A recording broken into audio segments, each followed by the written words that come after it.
Minsan sa buhay natin, akala natin hindi natin nire-reject ang salita ng Diyos o ang mga magandang bagay na ginawa ng Panginoon sa atin.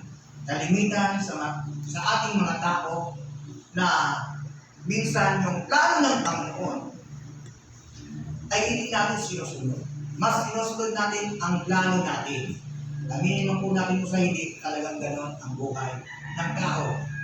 Yan ang reality ng buhay ng tao dito sa mundo. Bakit ko muna sabi na minsan nire-reject po natin ang plano ng Diyos? Dahil nandito na sa kanyang banal na salita ang instruction na malinaw upang sundin natin. Subalit hindi pa rin nagagawa ng tao upang sundin ang mabuting balita o ang utos ng Diyos, ang kalooban ng Diyos para tayo mapabuti. Tandaan po natin tulad ng memory kami ng Mr. Sasa, yung Jeremiah 29:11 na siya po ay may magandang plano para sa atin. Ang plano para sa ikaunlad ng bawat isa. At ang Diyos po ang naglagay ng plano na yan para sa atin. Hindi po tayo. Kung tayo po ay mayroong magandang plano, mas maganda ang plano ng Diyos para sa atin. Amin po ba? Yun po ay para sa buhay, para sa magandang buhay, kinabukasan ng bawat sa atin. At naniniwala po tayo, sabi natin kanina, na mabuti ang Diyos. Yes, talagang mabuti ang Panginoon sa ating lahat, sa ating pamilya, sa ating buhay.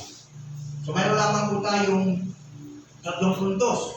Una, the guilt of mankind, verse 18 to 23. And number 2, the downward course of humanity, verse 24-26. And number 3, corruption of the Gentiles. Ito po yan sa 27 to 32. Bakit po ito yan? Minsan lang po natin ito kasi napakahaba ng chapter.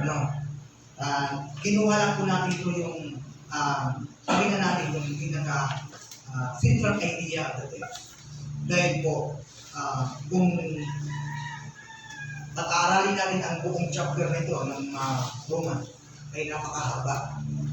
So, kaya nga po, mayroon kayong Bible, mayroon tayo dito na naka-highlights ng mga verses din sa chapter. Kung ito po ay makikita natin na ito nagpapatunay na iisa lamang po ang gustong gawin ng gustong sabihin sa salita ng Panginoon, kundi po ang pakinggan natin at sundin ang kanyang mga utos. Kaya po ito mga kapatid, itinuring po dito sa gusto ko magbigay sa inyo ng kaunting historical background. Ito po ay isinulat ni Apostol Pablo. Ang author po nito ng Book of Romans is the Apostle Paul. Si Apostle Paul ang nagsulat nito sa lugar na kung saan po siya, sa Corinto po. Ito po ay nung patapos na ang pangatlong ministeryo na ginagawa niya na after death, 57, near the end of the third missionary journey. Ito po ay ginawa ni Apostol Pablo na kung saan nilahad ni Apostol Pablo ang mga bagay na gustong gawin ng Diyos.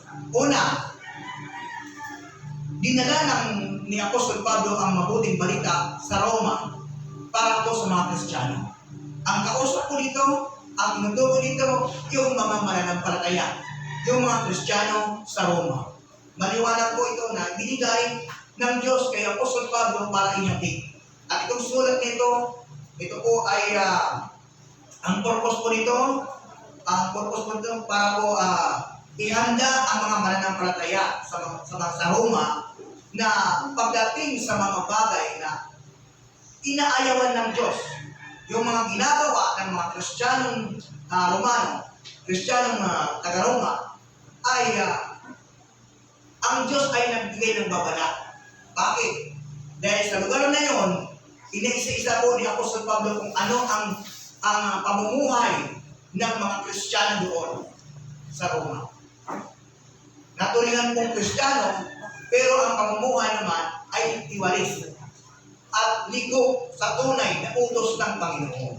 Kaya nga po dinala ito ni Apostol Pablo. Tayong lahat ay hindi exempted sa mga paalala o sa mensahe ng Diyos sa ating lahat dito. Bawat sa atin dito na dapat mapakinggan, ilagay sa puso't isipan natin na tayo po ay binibigyan ng Diyos ng paalala at babala sa mga bagay na gusto niya at sa mga bagay na ayaw niya para sa atin. Isa lang po ang gusto ng Panginoon na mangyari sa ating buhay ay ang makasama niya tayo, makasunod tayo sa kanyang mga utos. Walang ibang ginagawa ang Diyos para sa atin, kundi yung plano ng makaganda na hindi lamang sa lupa tayo ay samahan niya at pagpalain, kundi sa habang buhay, eternal life, ay maranasan natin ang pagkilos at pagsama ng Diyos sa ating buhay. Amin po. Palagpakan po natin ang Panginoon. Kung makikita po natin, sinusulatan po nito ang mga Christian. Makikita, mababasa po natin sa chapter 1 verse 7. Kung titignan po natin yan. So, nakipagdalastasan dito si Apostol Pablo sa mga taga-Roma, mga Christian. At ito'y talagang pinaliwanag niya ang mga bagay na gusto ng Panginoon, ng Diyos para sa atin. At yung mga nakikita ng Panginoon sa tao, kung anong ginagawa ng tao na ayaw ng Panginoon, na pilit na ginagawa hanggang ngayon, gusto ng Diyos, marinawan tayo, mabigyan tayo ng babala na kung pwede, alisin at tigilan na ang mga bagay na minsan nasasaktan natin ng Panginoon. Sabi niyo kanina, tinanong ko kayo, ang Diyos ay mabuti. Opo, amen. Sabi niyo kanina, ang salita ng Diyos ay nagtutuwid sa ating pagkakamali. So, maliwanag na ang salita ng Diyos lamang ang gagamitin natin dito para po tayong lahat ay mapukawan mo. Maituwid ang ating pamumuhay. Na minsan ang akala natin nasa tuwid pa tayo. Minsan, hindi natin nakikita ang sarili natin na akala natin nasa tuwid pa tayo nagdas, yung pala nasa lipunan tayo nagdas. Gusto lang makita ng Panginoon sa ating buhay na magsalamin din tayo. Wala akong ibang salamin, kundi ang salita ng Panginoon. Upang makita natin ang sarili natin dito. Kung ano tayo sa harapan ng Diyos, kung sino ka, kung sino ako, at sino tayong lahat. Sabi ko sa iyo, walang accepted sa salita ng Panginoon. Na lahat tayo dadaanan nito, masakit man yan o hindi. Gusto ng Panginoon ituwid ang ating mga pagkakamali. Sabi ko nga, kung ako lang tatanungin ninyo, wala akong karapatan magsabi sa inyo ng ganito. Wala akong karapatan na magsabi sa inyo ng mali yan. O ikaw ang pamumuhay. Wala ko. Lahat tayo nagkakamali. Pero ang salita ng Diyos, ang siyang ating pinangahawakan, walang iba na siya kung nagtutuwid sa ating buhay. Amen. At walang tao hindi nagkakamali. Walang perfection sa mundo ito. Lahat tayo nagkakamali. Lahat tayo may pagkukulang sa harapan ng Panginoon. So, kailangan natin balikan, magsalamin tayo sa salita ng Panginoon. Dahil minsan, nalilisod tayo ng landas, akala natin okay lang sa ating buhay. Nagawin natin ito, pero mali, ayaw ng Diyos. So, number one, sabi diyan, the health of mankind. Bakit ito nabanggit sa salita ng Panginoon? Na ang Diyos ay nagalit dahil sa ginagawang kasalanan ng tao. Guilty ang tao eh. Guilty tayo. Bakit? Totoo naman, nakikita ng Panginoon na buhay natin minsan namumuhay tayo sa maling pamumuhay. Sabi dito sa verse 18 to 23, kanina sinabi ko po sa inyo na ang kapangyarihan ng magandang balita, hindi po sa verse 16 to 17, nakita natin dito na hindi po ikinahiyan ni Apostol Pablo na pagsabihan ang mga Kristiyano sa Roma. Hindi ikinahiyan ni Apostol Pablo ang magandang balita tungkol kay Kristo na ibahagi sa mga tao para matuwid sila at para maakay sa tamang pamumuhay ang mga tao. At yan din ang gusto ng Diyos na makasama ang taong kanyang nilikha na minamahal niya, makasama niya doon sa kanyang kaharian. At kaya nga ang Diyos naglikha ng tao para po ito sa kanyang kabutihan. Para po makasama niya tayo. Hindi po niya nilikha ang tao para parusahan at dali sa impyerno. Kung gano'n lang naman, bakit niya panilikha ang tao kung pupunta lang naman, dadali niya tayo sa kaparusahan? Di ba? Ang purpose nga ng pagkamatay ni Kristo sa krus ng Kalbaryo, ano yun? Ano yung purpose? Para tayo tubusin. sa kasalanan. Para tayo ay magkaroon ng pag-asa at makalapit sa Diyos kay lahat ng sabi ng Roma, walang matuwid, wala kahit isa. Ang lahat ay naglis ng landas. Walang umahanap sa Diyos. Walang nakikita ang Diyos na matuwid. Kaya nga ang Diyos gumawa ng paraan. Anong ginawa niya para sa atin? Pinadala niya ang kanyang kaisa-isang anak. Kaya nga, ang sino mang sumampalataya at maniwala sa Kanya, sabi ng Biblia, pangako ng Diyos, hindi mapapahamak at hindi na parurusahan at magkakaroon ng buhay pa rin. Yun ang sentro ng Kanyang pag-ibig, ng Kanyang salita. Ay ang tayo makasama niya sa buhay. Sabi sa verse 18, nahayag mula sa langit ang puot ng Diyos laban sa lahat ng kalapastanganan at kasamaan ng mga taong hindi mismo dahil mismo sa kanilang kasamaan ay hinahadlangan ang katotohanan. Verse 19, sapagkat ang maaaring malaman tungkol sa Diyos ay maliwanag dahil yun ay ipinahayag sa simula sa kanila ng Diyos. Verse 20, mula panglikay ng Diyos ang sanlibutan, ang kanyang likas na hindi nakikita, ang kanyang kapangyarihan walang hanggan at ang kanyang pagka-Diyos na maliwanag na binahayag ng kanyang ginawa, ng kanyang mga ginawa. Kaya wala na silang malalahilan pa. Kahit na alam nilang may Diyos, siya ay hindi nila pinarangalan bilang Diyos, ni pinapasalamatan man lang. Sa halip, naghaka-haka sila ng mga bagay na walang kabuluhan. Kaya nagdilim ang kahangal nilang pag-iisip. Sila'y nagmamarunong, ngunit lumilitaw na sila'y mga hangal. Verse 23, pinaliguran nila ang kaluwalhatian ng Diyos na walang kamatayan.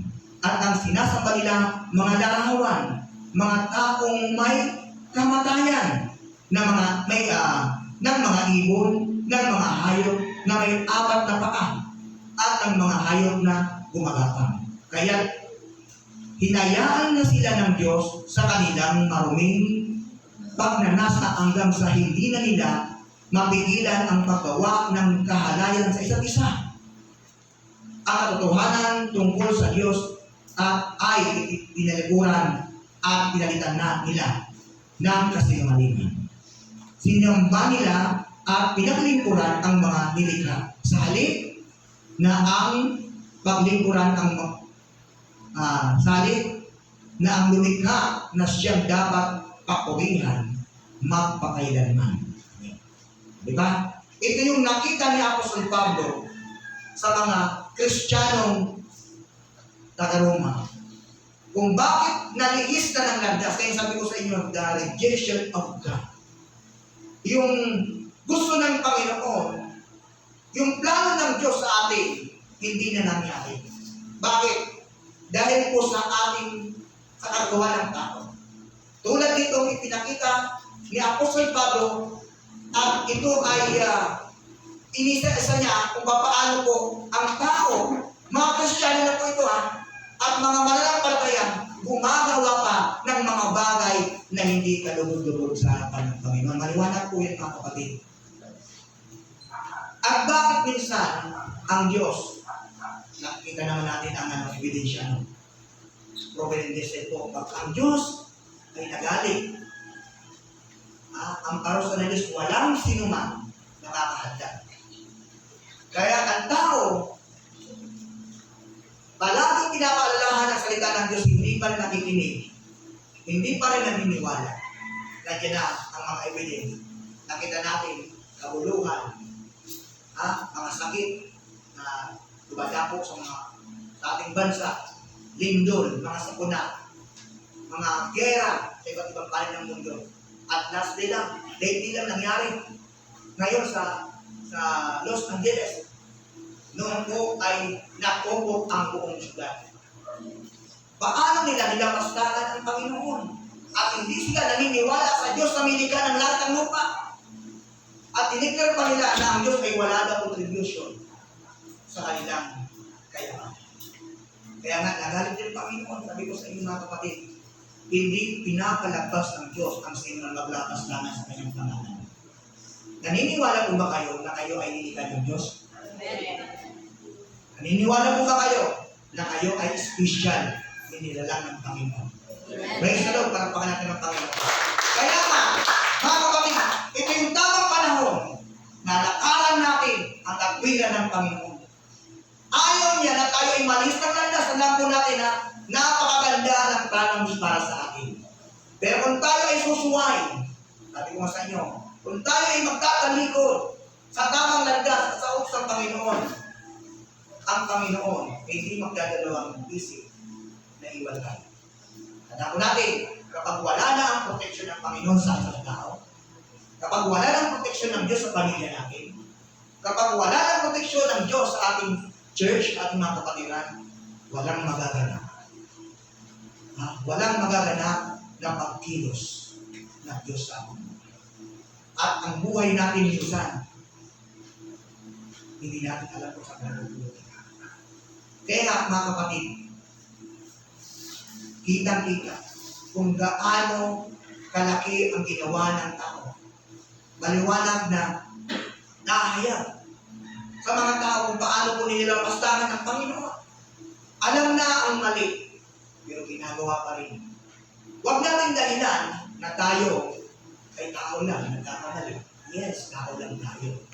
Pero ano ang ginawa ng Diyos para tayo ay umalis at talikuran natin ang mga bagay niya? Ano ang ginagawa ng Diyos para sa atin? Para huwag na natin takilin ang ayaw ng Diyos sa atin. Imagine, tandaan mo natin, hindi lang natin nakikita ang ginagawa niya sa atin. Hindi mo lang nakikita kung gaano kalaki ang ginawa niya para sa iyo. Ang ibuwis niya, ang buhay niya para sa iyo, hindi pa ba yun sapat? Ang namatay siya sa cross, hindi ba yun sapat? Para ito iligtas ng Diyos. Tapos ngayon, kinakalimutan natin ang kabutihan na ginawa ng Diyos sa atin.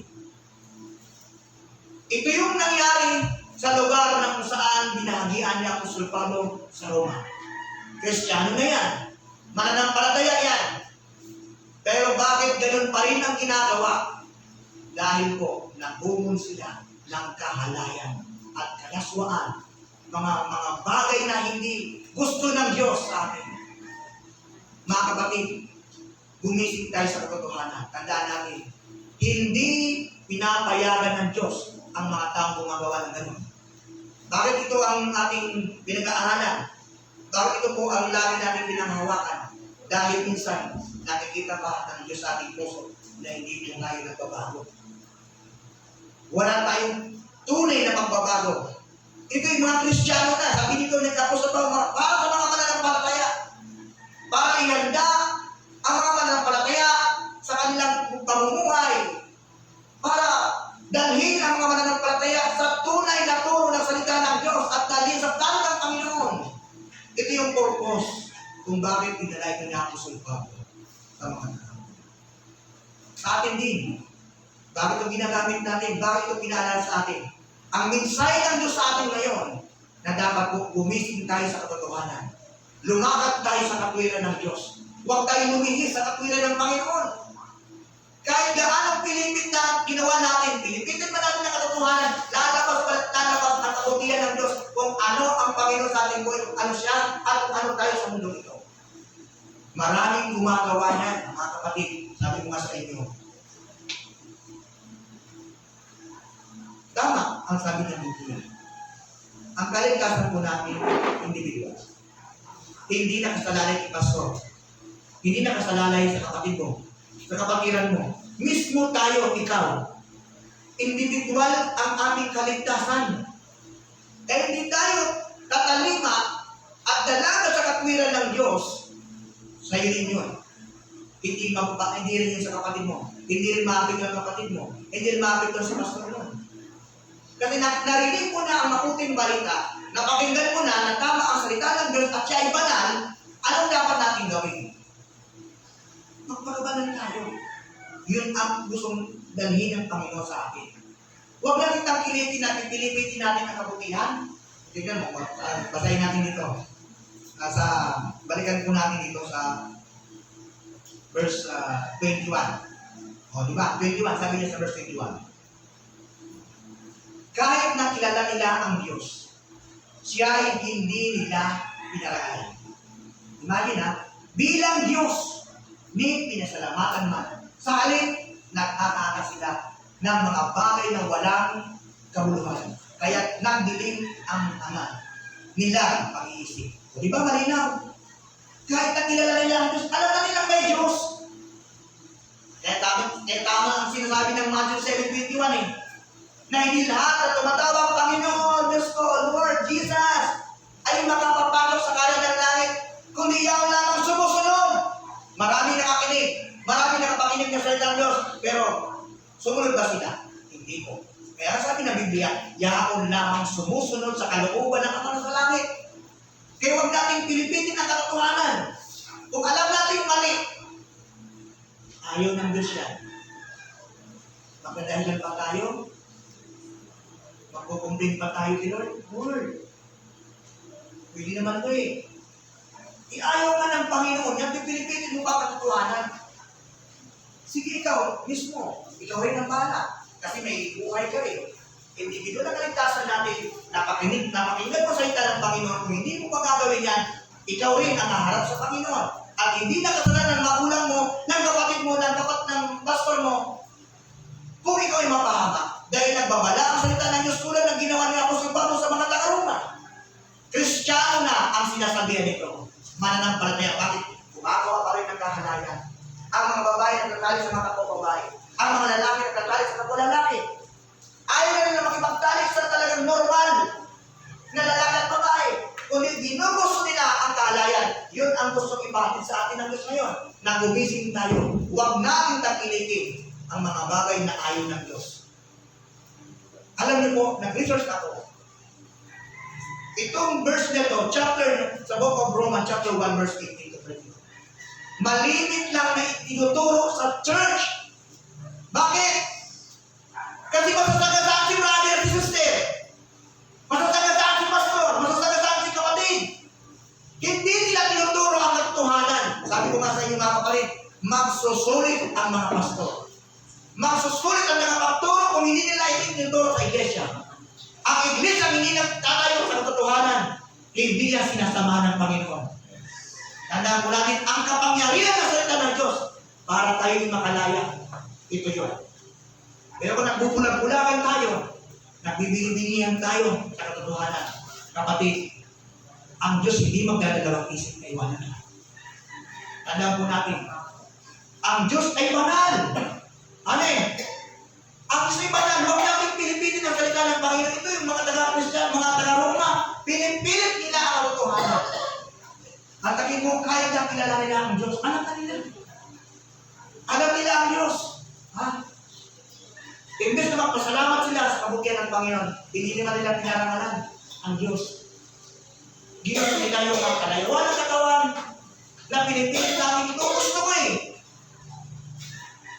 Ganun ang tao. Sobrang mahina ang tao. Pagdating sa kabanalan, down. Pagdating sa kalukuhan, number 1. Tignan natin ang mga social media. Kung ano ang nangunguna. Ang word of God o ang worldly. Ang worldly ang nangunguna. Gusto maging sikat. Kasikatan, karanyaan. Gusto ng tao yan. Pero mag-share ka ng gospel. Babatuhin ka pa. Malalayasin ka. Mag-comment pa sa'yo. Mga gano'n-gano'n. Nag-post ka lang sa social media ng Word of God, makukomment pa yan. Mas magaling pa siya sa'yo. Mas magaling pa siya sa Word of God. Ganun ang tao. Pinipilit ang mabuting balita para lang ipakita siya ang tama. Yan po ang gustong ipahatid ng Diyos sa mga tao. At hindi na yan sa akin din. Kaya huwag tayo magbulag-bulagan. Kaya minsan sinasabi na ang mga magulang natin hindi na tumitigil sa pagpapaalala. Tandaan mo natin. Mapalad ka kapatid kung ang magulang mo ay lagi nagpapaalala sa iyo. Mapalad kang anak kung ang magulang mo lagi kang ginagawa yan at pinapalala sa mga bagay na ikabubuti mo. Tandaan mo, pag ang magulang na wala na sa iyo pakialam, hindi ka niya mahal. Kasi walang magulang na nagdalaw para sa mga anak. Ganon din ang Diyos. Kung ang magulang natin gumagawa ng kabutihan, mas mabuti ang Diyos. Amen! Amen. Napakalaki ang biyaya ng Diyos para sa atin. Para tayo tumuwid, mamuhay na may kabanalan. Pilit natin ulit-ulit ito. Bakit? Hindi pa tayo nakakaalis. Akala natin nakakapag na tayo. Hindi pa po. Balik-balik tayo sa pamumuhay na gano'n. Ang espiritu ng kahalayan, namumuhay pa rin. Namumuhay pa rin. Nagmumulto pa rin. Sinuritin mo na lahat. Babalikan mo pa rin. Ganon ang gusto ng Diablo para mahatakan sa mga bagay na gusto niya. Ang akala mo, nagliligot ka ba? No. Ang akala mo, pwede kumakanta ka, kumaawit ka sa Diyos, okay ka na. No. Tignan mo ang history ng buhay mo. Tignan natin ang history ng buhay natin kung okay ba sa harapan ng Lord. Baka meron tayong mga bagay na tinatago na hindi alam ng Diyos. Baka meron tayong mga bagay na hindi alam ng mga kapatid natin. Pero sa Diyos, walang imposible. Lahat po yan, kaya kita po yan, dahil magtalo ka pa. Nakatalo ka sa kapwa mo, nakagawa ka ng kasama sa kapwa mo, hindi mo sinasabi, pero sa Diyos, kita-kita. Amen! Yun po ang katotohanan. Huwag natin pilipitin, mga kapatid, sa ating tulahan. Sabi dyan, maliwanag ha. Sa next verse, sabi nyo sa 22. Sila'y nagmamarunong, sabi dyan. Ayan, 22. Sila'y nagmamarunong, ngunit lumilit ka na sila'y mga hangal. O diba? Nagmamalaki pa sa sarili nila. Gumagawa naman ako ng tama O diba? Para, ang ganito ang tao. Di ko naman po sinasabing tayo yun ha. Ganito ang naman tao, ang reality ng tao. Ang tao, pag nagkakamali, gagawa niya ng paraan para makapalaman ka. Ang akala ba natin sa kabutihan natin ginagawa, kung gumawa tayo ng kalukuhan sa harapan ng Diyos, tapos gagawa ka ng kabutihan sa kabutihan, magbibigay ka lang para makapalaman, hindi ko yun. Hanggat hindi mo sinusunod sa harapan ng Diyos, hindi kinukumpes ng bibig ng puso mo at sinusunod mo ng 100%, hindi ka po sasamahan ka. Kasi tandaan po natin ang Diyos ay banal. Wala po sa Kanya kaliliman. Wala po sa Kanya kasinungalingan. Kaya bakit? Lagi magkalaban niya dilim at liwanag. Mabuti at masama. Ang Diyos ay mabuti. Amen! Kaya ayaw ng Diyos na tayo mapahamak. Sabi ko nga mga kapatid, ito yung magandang bagay na natatanggap natin galing sa salita ng Panginoon. Na minsan tayo, akala natin, okay lang na mamuhay na ganito dahil hindi ka naman pumapati ng tao, hindi ka naman naluloko ng tao, pero may isang tignan ginagawa na ayaw ng Diyos. Ito yung gustong ipahalin ni Apostol Pablo sa mga taga-Roma, Kristiyanos. Hiling po natin, nakita po natin dito sa 24, kabit 24. Ay, 23.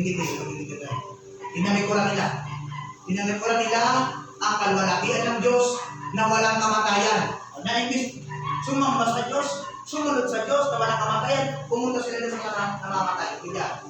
Walang kamatayan. At ang sinasama nila yung mga langawan. O diba? Mga taong may kamatayan ng mga ibon, ng mga hayop na lumalakad at ng mga hayop na gumagapang.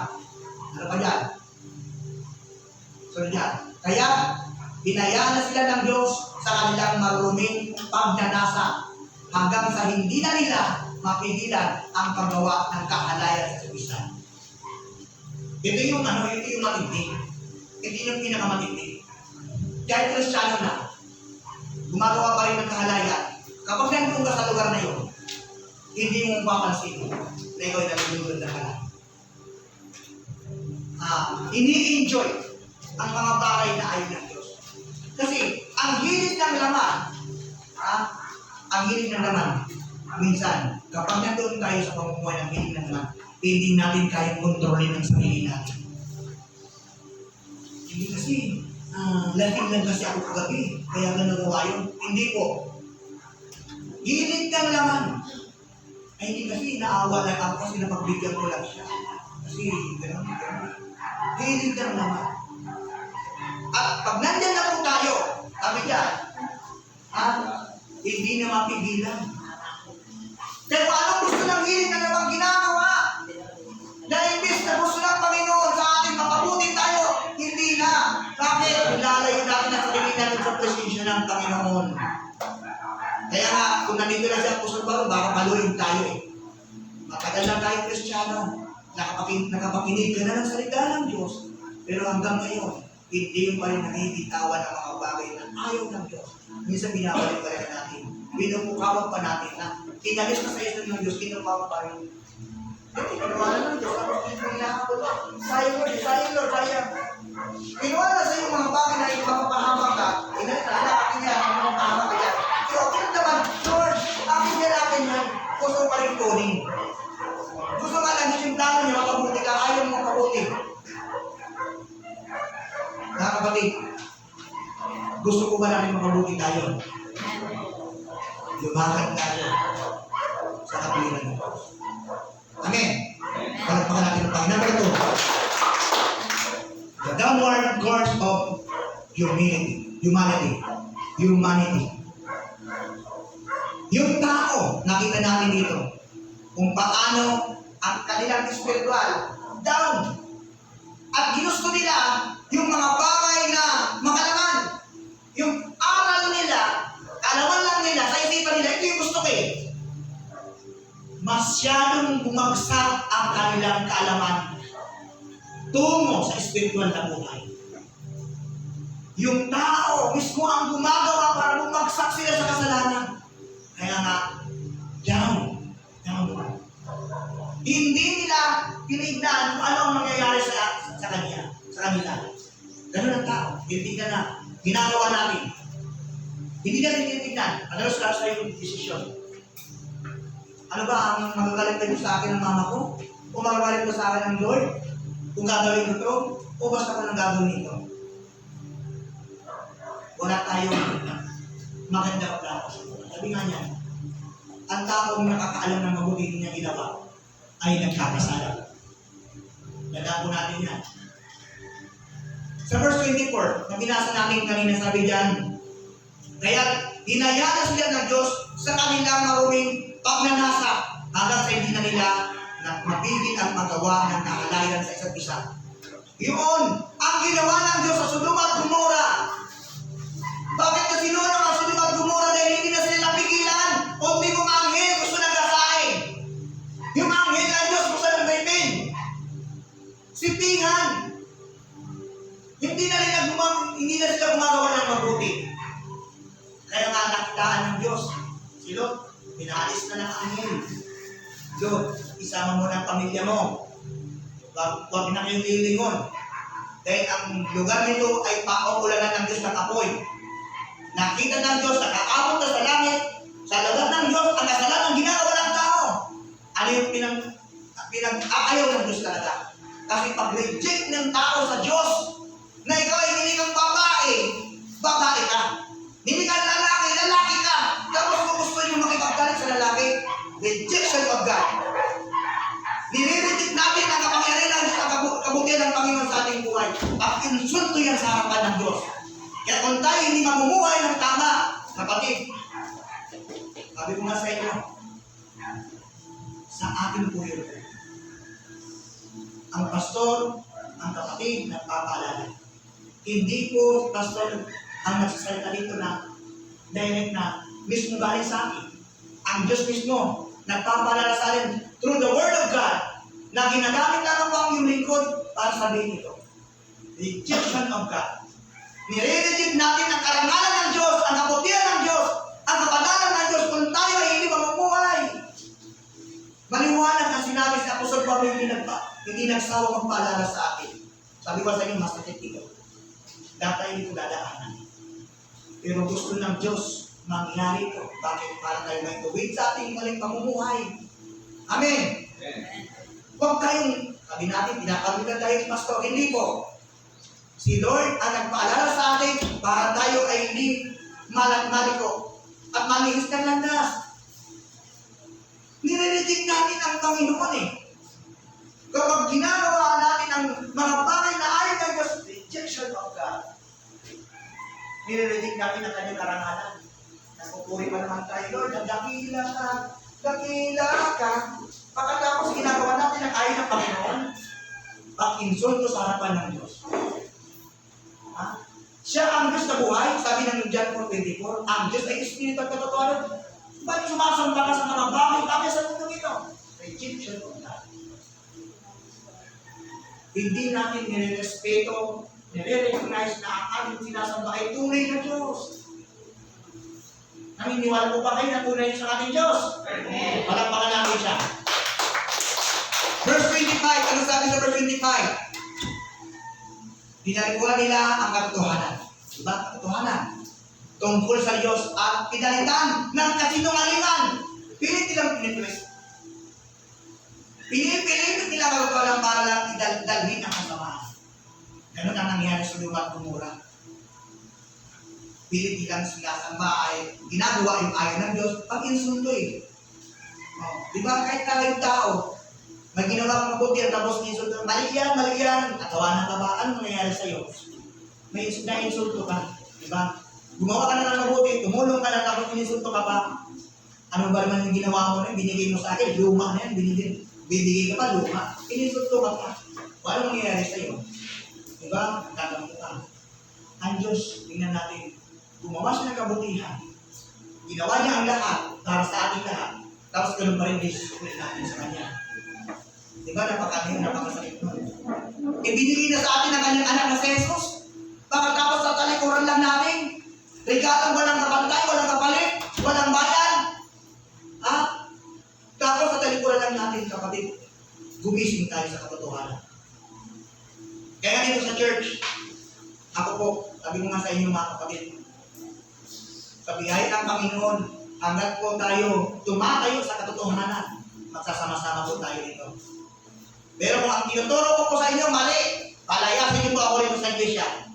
Kung ang tinuturo ko po dito sa inyo ay para mapahama kayo, paalisin niyo po ako dito. Kaya nga po, habang tayo nasa katotohanan, sinasamahan po tayo ng Panginoon. Amen. Dahil siya ang katotohanan at ang buhay, walang makakapunta sa mga, kundi sa makita niya. Sabi dyan, sinasamba nila, pinaglikuran ang mga nilikha. Sa halip na ang lumikha na siyang dapat papurihan. Ha? Magpakailanman. Hindi sa sa'yo magpapuri. Hindi. Minsan ang tao, dahil duman ka nakakuha siya, nakautang siya sa kaibigan niya, sabi siya, masalamat. Nasalamat dapat, Lord, salamat sa taong ito na ginamit mo. Hindi, dagdarin siya sa kalat. Lord, salamat na ngayon. Maraming kalat, umayo ka, paano na ko? Sarang puring pagsamba sa kapwa mo tao. Lord, salamat na, umayo ka, paano na ko?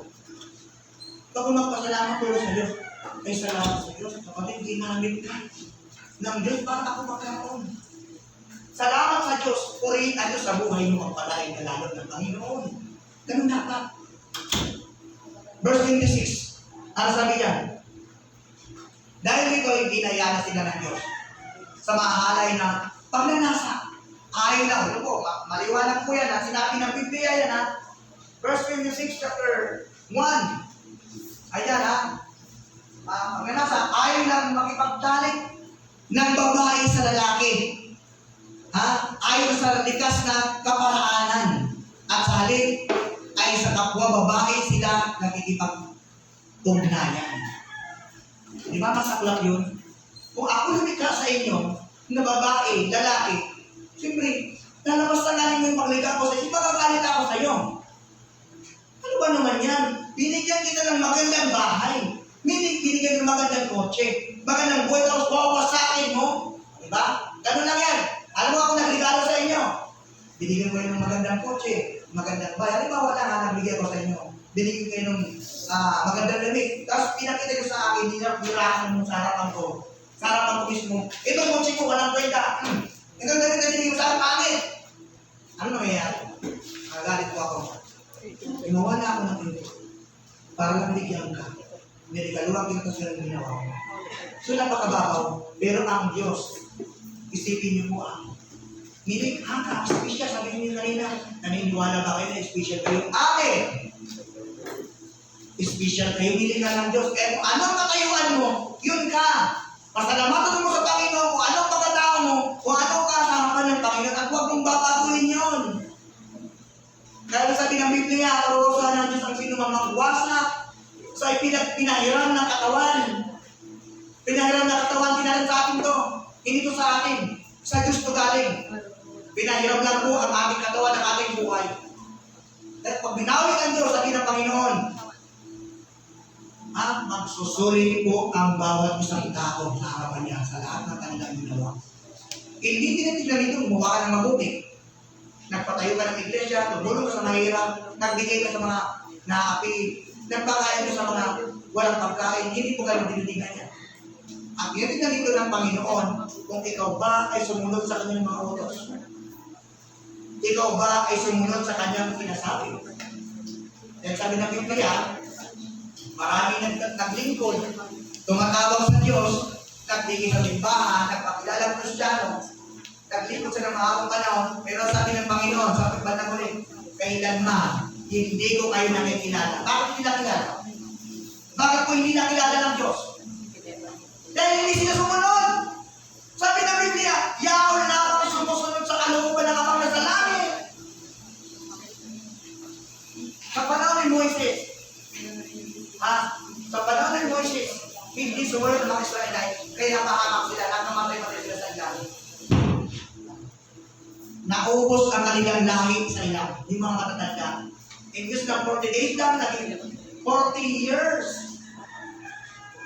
Ang nilakbay nila para lang makarating na sa promised land. Kaya minsan hindi darating yung pagpapala sa atin na makatagal na natin naghihintay. Lord, bigyan mo akong ganito.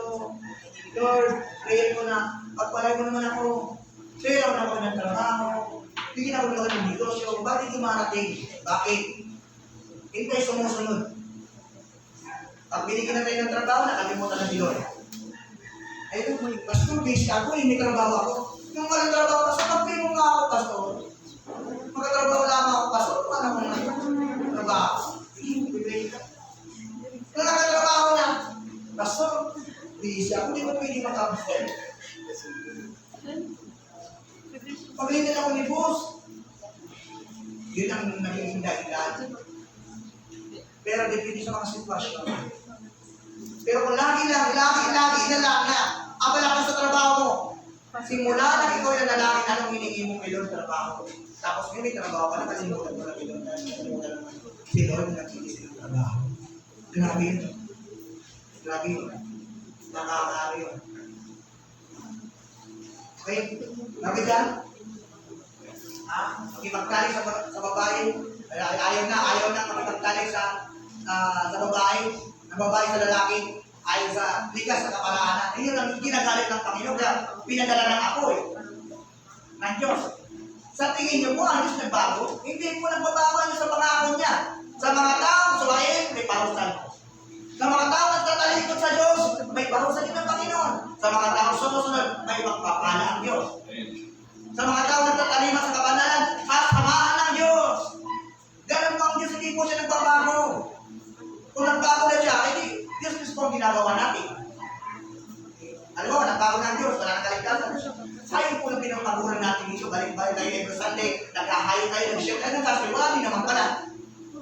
So ibig sabihin, ang Diyos ay hindi nagbabago at kanyang salita. Amen.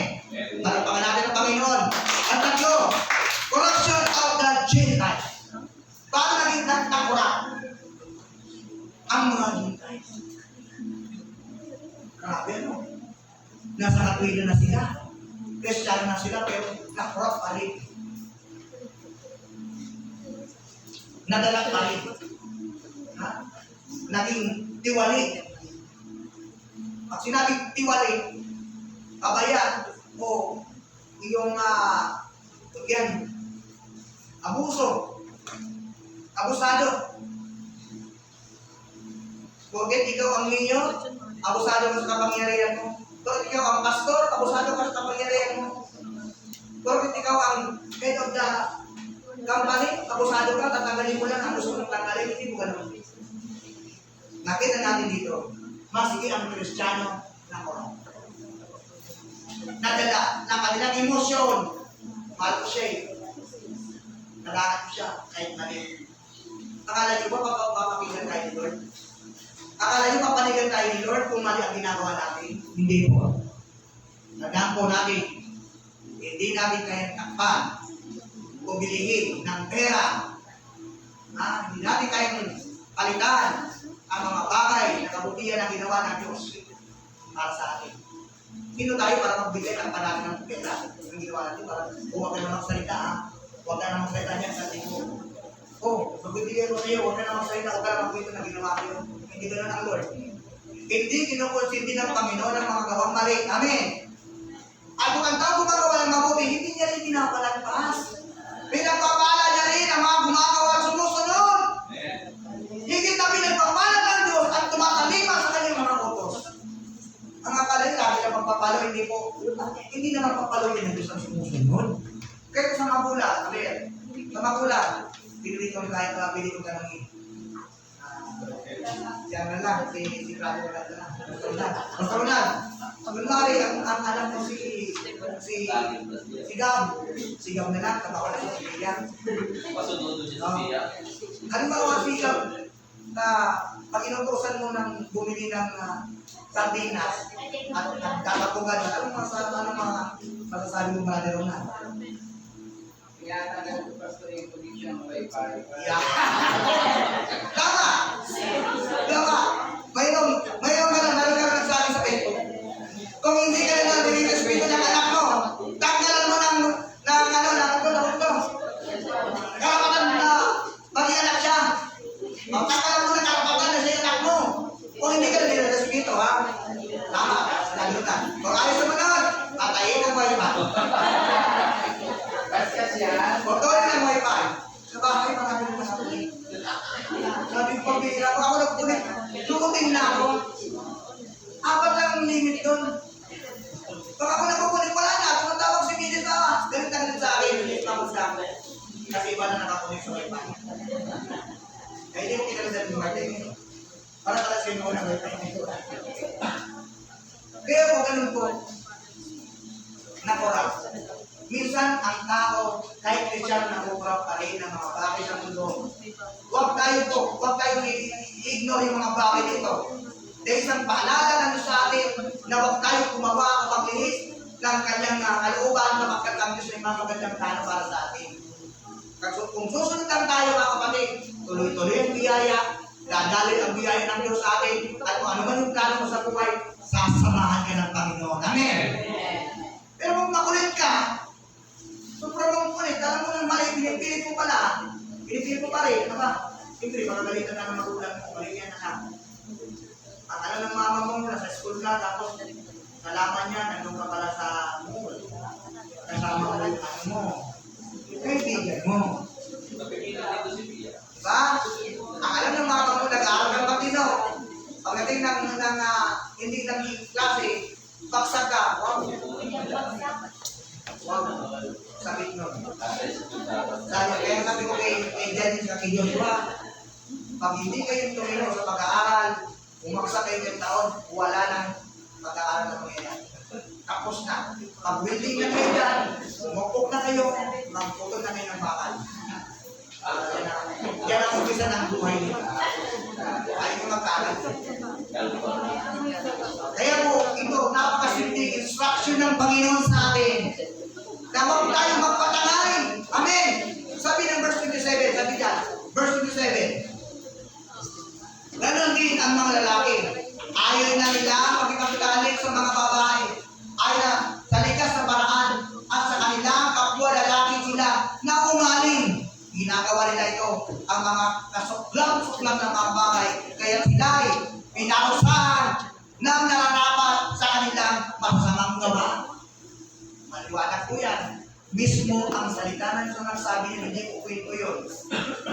Mismo ang salita ng Diyos ang nakatayo sa katotohanan. At hindi namin kayang pilipitin. Ako po, pag ako nung nangangaral, grabing prayer ko kay Lord. Lord, Ikabayin mo ako na ang ipangarap ko dito ayon sa iyong salita, hindi sa akin sarili. Ano po, gagawin naman po tayo. Ito po yung paalala sa atin. Malino po yan. Baka mamaya naman, paglinis ng ilang buwan, ilang taong ganun pa rin. Kapatid, wala na.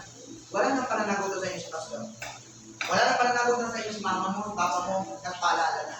Pero kung gagawin mo pa rin yun, may decision yun. Pero kami, ang prayer natin, mga lingkod, mga leader ng simbahan, ay mapabuti tayo lahat. Amen. Wala tayong tinuturo dito para mapasama tayo. Kung anong tinuturo ng Biblia, doon tayo, kaya nga Bible-centered tayo. Christ-centered tayo. Wala tayong ibang gagamitin na ako na sinasabi sa iyo kung ano-anong bagay hindi mo. Salita ng Panginoon, maliwanag ito. Maging ang lalaki na korap na rin. Yung babae una na korap. Sino unang natukso? Yan lang. Yan lang. Yan Sino unang natukso? Wala kayo na. Babae ang pinukso ng ahas. Sunod ng pinukso, nagpakorap din si lalaki. Para sila yan, I wish you, I love you, malaman. So, mamalaman, nagpakorap na rin siya. Tingnan mo yun, o. Noong nakita nila kababayan anong ginagawa, umayag din yung mga lalaki. Akala yung babae na, lalaki gumagawa din. Kaya nga paalala sa akin mga kapatid, kami wala rin sa dito. Lahat tayo dito dadaanan. Salita ng Panginoon. Ayaw ng Diyos. Kasok-lamsok na ng mga bagay. Kaya sila yan, o. Ano po ginawa ng Diyos? Basahin niyo po. Pinarusahan ng nararata. Hindi kinapalitas ng Diyos yan. Dahil nilirakan po natin ang kabutihan, ang karangalan ng Diyos, ang kapangyarihan ng Diyos, ang pangalan ng Diyos. Inaapakan natin pag gumagawa tayo ganon. Bakit? Nilikha ka ng isang espesyal. Lalaki ka. Kaya dapat ang lalaki, babae. Huwag yung lalaki, parehas mo lalaki. Naka, nakakatawang pinto yan. Bako tayo ganon. Ang Biblia mismo ay tumatayo sa totohanan upang huwag tayo gumawa ng mga bagay na ayon ng Diyos. Verse 28, ano sabi sa 28? Dahil sa ayaw nilang kilalanin ang Diyos, hinayaan sila ng Diyos sa mga pag-iisip at sa mga gawin sa sobrang sila. Gawain ng sila. Huwag natin hantay na iwasan tayo ng Panginoon at hayaan tayo sa ganung bagay. Malalaman lang natin, malalat na palakitan natin.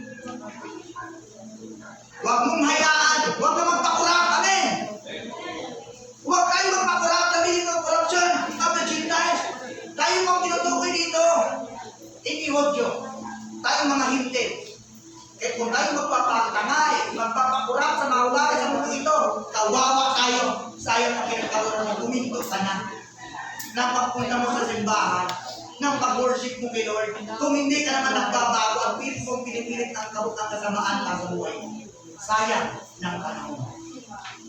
Sinabi ng ayaw eh. Gusto yun na gusto pa rin. Sinabi na hindi pwede pa rin. Ang rason, emosyon. Mahal mo siya eh. Maling pagmamahal. Alam mo natin, hindi lahat na nagmamahal ka, ha? May maling pagmamahal din. Ha? Naging alipin sila. O di ba? Naging alipin na yun ang pamumuhay na alipin na sila. Nang lahat ng uri na kasamaan, kabuktutan, kasakiman, maruming pag-iisip, pagkaingit, ano ba yan? Pagpapaslang, pagtatalo-talo, pagdaraya, at masamang agarin, sila'y naging mahilig sa artist, ismis. Kahit saan po mayroong artist, tranquilo ang buhay mo sa araw mo, nagkakaroon ka ng bugas-bugas na, ay pagkain ng Diyos, kami nagkaki, hindi niya si karas na ako. Ano ba? Yung artist todo, hindi na ang naiwasan na, timendo ka. Sino yung nagkamagbay nito, ang miligyan, kapag ka ba ang hawak na yan, mamarabay nito. Ipismis ka todo. Ganon ang uri ng tao na hindi lumalakad sa katwiran ng Diyos. Amen. Kaya nga po clearly, ang instruction ng Diyos sa atin na tayo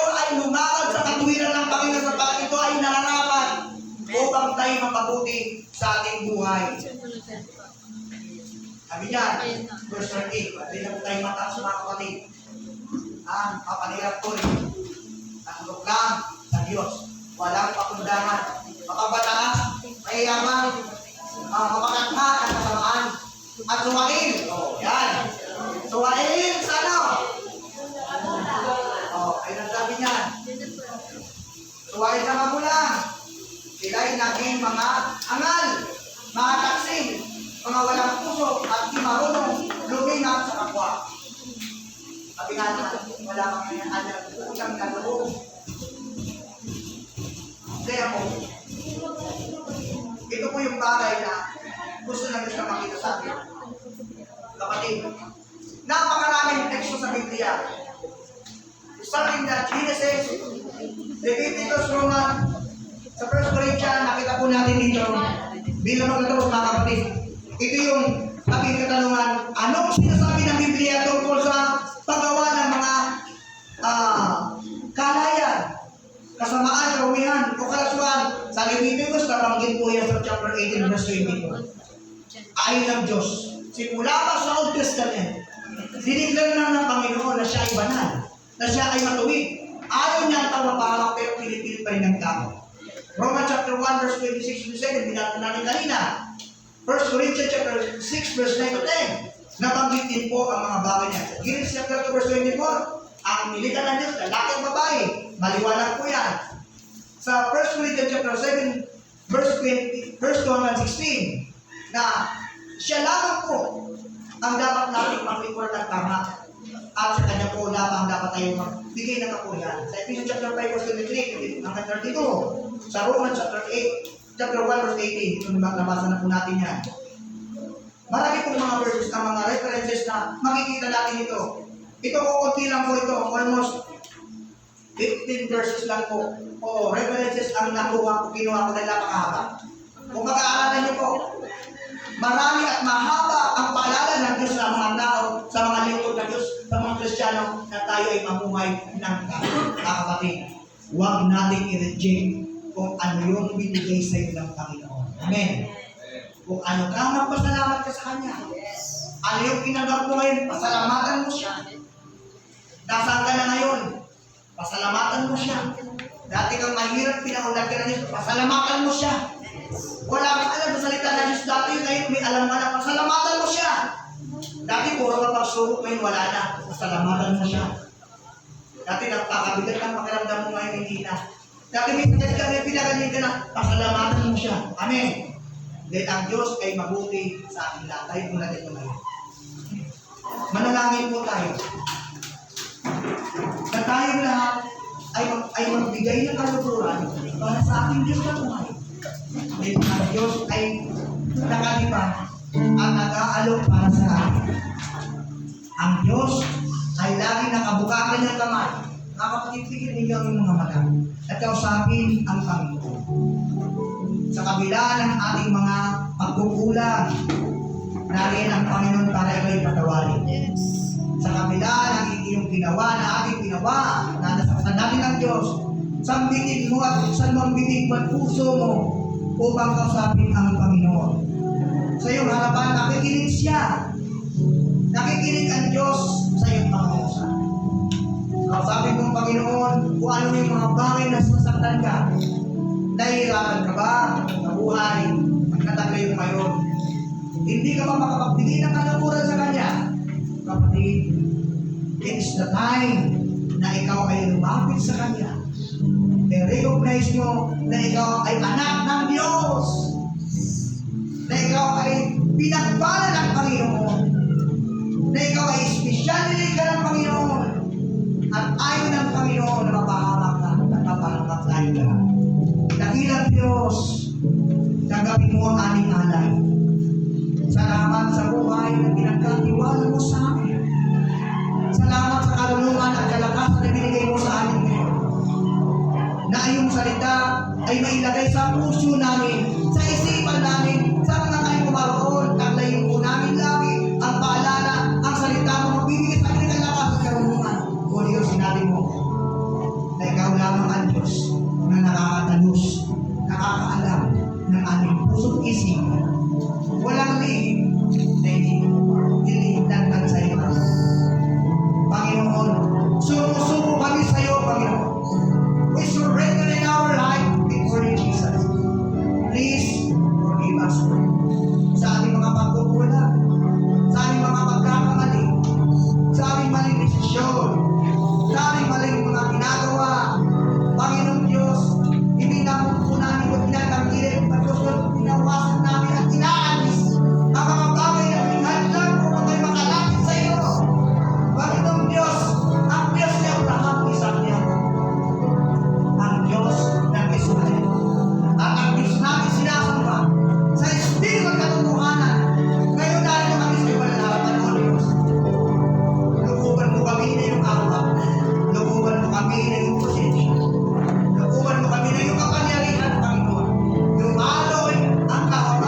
sa Espiritu at katotohanan,